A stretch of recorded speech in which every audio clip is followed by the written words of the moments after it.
महत्त्वाची बातमी क्रीडा विश्वामधून आहे। भारत तिसऱ्यांदा विश्व चॅम्पियन ठरलेला आहे। 12 वर्षांनंतर भारताने पुन्हा एकदा चॅम्पियन्स ट्रॉफीचं जेतेपद पटकावलेलं आहे। अंतिम सामन्यात भारताचा न्यूझीलंडवर 4 विकेट्स राखून दणदणीत विजय झालाय। 2002 आणि 2013 नंतर भारत पुन्हा एकदा चॅम्पियन्स ट्रॉफीचा विजेता ठरलेला आहे आणि त्यानंतर संपूर्ण देशभरामध्ये जल्लोष केला जातोय। फटाक्यांची आतषबाजी केली जाते। भारत मातेचा जयघोष सुरू आहे। रोहितच्या नेतृत्वात भारताने चॅम्पियन्स ट्रॉफीवर नाव कोरलेलं आहे।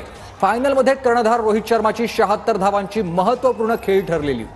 कुलदीप यादव आणि वरुण चक्रवर्ती यांच्या प्रत्येकी 2-2 विकेट देखील याच्यामध्ये महत्त्वाची भूमिका बजावत होत्या आणि मोहम्मद शमी, रवींद्र जडेजाच्या प्रत्येकी 1-1 विकेट या सामन्यात पाहायला मिळाल्या।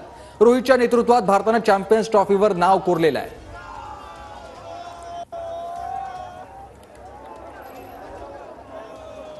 ही दृश्य आपण बघतोय नागपूरमधले आहेत। नागपूरमध्ये सध्या तरुणाई एकवटलेली पाहायला मिळते। जल्लोष केला जातोय, ध्वज फडकावला जातोय, घोषणा दिल्या जात आहेत, फटाक्यांची आतषबाजी सुरू आहे।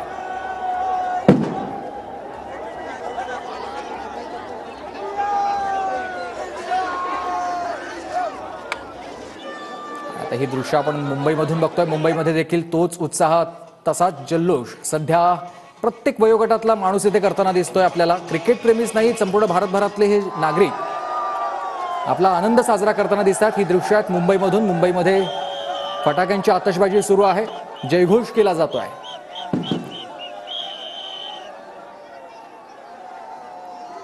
मुंबईतल्या दादर परिसरामध्ये, दादर मुंबईची क्रिकेट पंढरी म्हणून ओळखलं जातं, याच ठिकाणी सध्या हा जल्लोष सगळ्या क्रिकेट प्रेमींकडून सुरू आहे। तर दुसऱ्या बाजूला पुण्यामध्ये देखील जल्लोष सुरू झालेला पाहायला मिळतोय। रोहित शर्मा, विराट कोहली या सगळ्या क्रिकेट खेळाडूंचे पोस्टर्स हातामध्ये घेऊन आणि हातामध्ये ध्वज फडकावत हा जल्लोष पुणेकर करतात।